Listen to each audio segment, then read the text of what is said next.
जय हिंद। अभ्यास online class की इस नए वीडियो में मैं कृष्ण आप सभी का स्वागत करता हूं। दोस्तों आज की इस नए वीडियो में मैं फिर से लेकर के आया हूं आप सभी के प्रिपरेशन को देखते हुए पार्ट नंबर 17, जिसमें हम लगातार प्रैक्टिस कर रहे हैं दोस्तों बाल विकास के महत्वपूर्ण प्रश्नों का। अगर आप प्रिपरेशन कर रहे हैं सेंट्रल टीईटी, सीजीटीईटी, शिक्षक भर्ती, तो ये वीडियो आपके लिए बहुत ही महत्वपूर्ण होने वाला है। वीडियो पर बने रहिए दोस्तों, लास्ट तक जरूर देखिए। तो चलिए वीडियो स्टार्ट करते हैं। तो दोस्तों पिछले वीडियो में हमने 15 तक के क्वेश्चन को कवर किया था और ये 16 क्वेश्चन आपके लिए मैंने छोड़ा था। तो बहुत सारे स्टूडेंट ने नीचे कमेंट्स में ज़रूर आंसर दिया है दोस्तों। चलिए प्रश्न क्या दिखा था इसमें कि कूडर रिचर्डसन जो विधि है उसका इस्तेमाल खाली स्थान का अनुमान लगाने के लिए किया जाता है। वैधता का, विश्वसनीयता का, प्रोजेयता का, फिर वस्तुनिष्ठता का। तो इसके लिए करेक्ट आंसर जो हो जाएगा वो क्या हो जाएगा दोस्तों, वैलिडिटी। अर्थात वैधता का जो परीक्षण किया जाता है वो कूडर रिचर्डसन विधि के द्वारा किया जाता है। इस विधि में जिसमें प्रारंभ के प्रयोग जितना विश्वसनीय होता है वो अनुमान लगाया जाता है, उतना ही क्या मिलता है दोस्तों, हमें उसका रिजल्ट भी मिलता है। तो ये क्या हो जाएगा, एक प्रयोग गुणात्मक के रूप में भी हम इसको मान सकते हैं, वैधता से रिलेटेड है। ठीक है, तो ऑप्शन नंबर 1 करेक्ट आंसर हो जाएगा। नेक्स्ट क्वेश्चन है विविधता। विविधता देने के लिए, विविध बनाने के लिए, खाली स्थान, स्थिति का गुण, गुणात्मकता की निष्पक्षता के लिए, सौदे के लिए, निष्पक्षता के लिए। तो मतलब ये कथन थोड़ा सा कहा गया है, जैसे विविधता है वो विविधता देने के लिए, विविध बनाने के लिए है, उसी तरीके से इनमें से कौन सा ऑप्शन है जो स्थिति या गुणवत्ता की निष्पक्षता के लिए, सौदे में निष्पक्षता के लिए किया जाता है, जो है समानता, अपक्षता, समावेश, या इनमें से कोई नहीं। तो सिंपल सा प्रश्न है, आपको देखते ही समझ आ जाएगा। जो होगा अपक्षपात। ठीक है, तो जिसे कहा जाता है दोस्तों किसी के साथ क्या करना, पक्षपात ना करना। मतलब कहीं ना कहीं क्या है वो इसी को ही बात कही जा रही है, जिसमें स्थिति गुणवत्ता की क्या है, दोनों की तालमेल इसमें होना चाहिए। ठीक है, तो ऑप्शन नंबर 20 के लिए करेक्ट आंसर हो जाएगा। नेक्स्ट क्वेश्चन है शिक्षा जो यथार्थवाद है निम्नलिखित में से कौन सी आलोचना नहीं की गई है। तो कौन सी आलोचना नहीं की गई है दोस्तों, हमको बताना है। सहपाठ्यचर्या संबंधी जो गतिविधियां हैं उसको मूल्य को नकारने वाले शिक्षकों की, या फिर पुस्तकों का रटमा मार करके परीक्षा में पुनः प्रस्तुत करने वाले कुठिनथित छात्रों की, या फिर स्कूलों को ऐसी तरीके से संगठित करना जो नागरिकों के व्यवहारिक प्रशिक्षण के लिए अनुकूल हो, या फिर चौथा शिक्षण जो बच्चों को जीवन से दूर ले जाता हो। तो इसके लिए करेक्ट आंसर जो हो जाएगा वो क्या हो जाएगा दोस्तों, तीसरा हो जाएगा, जिसमें स्कूलों का ऐसी स्थिति इसमें संगठित करना है जो नागरिकों के व्यवहारिक प्रशिक्षण के लिए क्या हो, अनुकूल हो। बाकी तो है पूरी तरीके से क्या है, नेगेटिव है। ठीक है, तो यहाँ पास क्या हो जाएगा, जो आलोचना के लिए नहीं है, बाकी सब आलोचनात्मक है। ठीक है, तो ऑप्शन नंबर 3 इसके लिए करेक्ट आंसर हो जाएगा। नेक्स्ट क्वेश्चन है इनमें से कौन सा शिक्षाविद है जो किंडरगार्टन प्रणाली के उद्भवकर्ता के श्रेय जाता है। तो आप सभी को पता होगा, मोस्ट इंपॉर्टेंट है, बहुत बार भी पूछा जा चुका है। तो यह है फ्रोबेल के द्वारा, मौर्य मॉन्टेसरी के द्वारा, जो है हेरिक पोस्टोलॉजी के द्वारा, या फिर जॉन डीवी के द्वारा। तो दोस्तों किंडरगार्टन जो दिया गया है वो किनके द्वारा दिया गया है, तो वो दिया गया है दोस्तों फ्रोबेल के द्वारा दिया गया है। तो ऑप्शन नंबर ए इसके लिए करेक्ट आंसर हो जाएगा। तो किंडरगार्टन भी क्या है कि जिस तरीके से गार्डन होता है उसी तरीके से उनको क्या दिया जाता है, कुछ प्रयोग के लिए तौर पर खिलौना दिया जाता है, बहुत सारी चीज़ें उनको क्या किया जाता है, दिया जाता है, और वहाँ से उनको सिखाया जाता है। ऑप्शन नंबर ए इसके लिए करेक्ट आंसर हो जाएगा।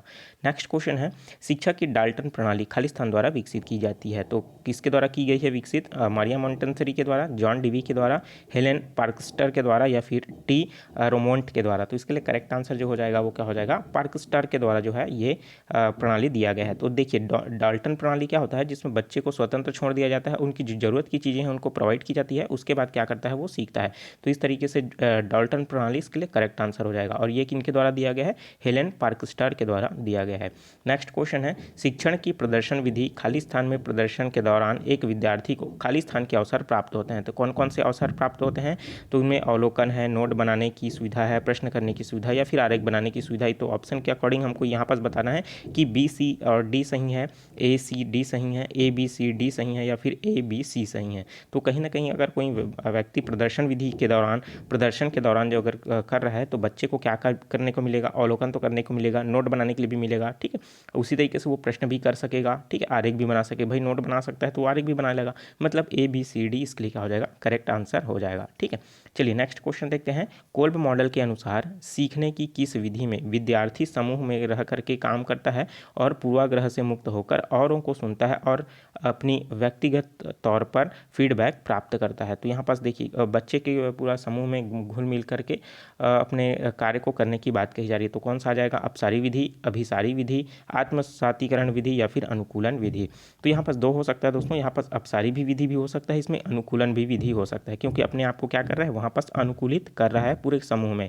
तो अपसारी भी हो सकता है क्योंकि वहाँ पास उत्तर मिलने के चांसेस भी क्या है बहुत ज़्यादा है और उसके जो है सोच भी क्या होने लगे विकसित होगा। तो यहाँ पास क्या अगर इनमें से या फिर ए या फिर चार, इन दोनों में से क्या हो जाएगा? करेक्ट आंसर हो जाएगा। ठीक है, नेक्स्ट क्वेश्चन देखते हैं, सहयोगात्मक अधिगम के क्या लाभ हैं? तो अगर कोई आप सीख रहे हैं सहयोग कर करके तो कौन कौन से लाभ हो सकते हैं? यहाँ पास 3 कथन दिया गया है, उसके अकॉर्डिंग नीचे ऑप्शन दिया हुआ है। ठीक है, देखिए विद्यार्थी विभिन्न प्रकार के लोगों के साथ काम करके सीखते हैं, बिल्कुल सही है। सहयोग करे तो मतलब बहुत से लोगों के साथ काम करेगा और सीखेगा। दूसरा है विद्यार्थी अपने सहपाठियों तथा अन्य शिक्षार्थियों के साथ समूह में कार्य करते हुए अपने आप को उनसे जोड़ता है, ये भी बिल्कुल सही है। तीसरा है कि विद्यार्थी अपने सामग्री को अधिक अपना मानता है तथा एक टीम के रूप में कार्य करने हेतु संबंधित मुद्दों पर गहन विचार करता है, तो ये भी बिल्कुल सही है, क्योंकि भाई समूह में काम कर रहा है तो उसकी कौन सी वस्तु उसकी है कौन सी नहीं है, इस चीज़ को क्या करेगा वो अच्छी तरीके से अपनाएगा। ठीक है, और कौन सी चीज़ को कौन से टीम के साथ शेयर करना है ये भी वो क्या करेगा उस मुद्दे पर विचार विमर्श करेगा। ठीक है, तो यहाँ पास क्या हो जाएगा आपका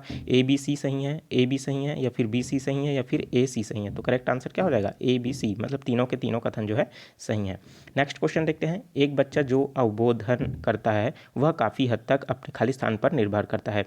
तो कोई अवबोधन मतलब कर रहा है, मतलब पढ़ रहा है, सीख रहा है, तो किस पर हटकर निर्भर करता है? अपने पूर्वानुभव पर, मान्यताओं पर या फिर उद्देश्यों पर। तो इसके लिए क्या हो जाएगा? आप तीनों इसमें क्या हो जाएगा? करेक्ट आंसर हो जाएगा, मतलब आपका ABC सही हो जाएगा। ठीक है दोस्तों, वीडियो अच्छा लग रहा हो तो वीडियो को जरूर लाइक कर दीजिए। चैनल को अभी तक आपने सब्सक्राइब नहीं किया जरूर सब्सक्राइब करके नोटिफिकेशन बेल आता है जरूर ऑन कर लीजिए। ठीक है, क्योंकि इसी तरीके का ज्ञानवर्धक वीडियो आपको लगातार मिलता रहेगा। प्लेलिस्ट मैंने बहुत सारे वीडियो अपलोड करके रखा है, उसको देख लीजिए, नीचे मैंने डिस्क्रिप्शन में भी लिंक दे रखा है, वहाँ से जा करके आप अन्य पार्ट को भी देख सकेंगे। ठीक है, चलिए इस वीडियो का अंतिम प्रश्न देखते हैं दोस्तों, आप जो है आंसर जरूर दीजिएगा। ठीक है, प्रश्न बहुत ही सिंपल सा है, निम्नलिखित में से कौन से या फिर कौन सी शिक्षण की खोज विधि के लिए लाभ है जिसका प्रयोग विज्ञान शिक्षण के लिए कक्षा के लिए किया जाता है?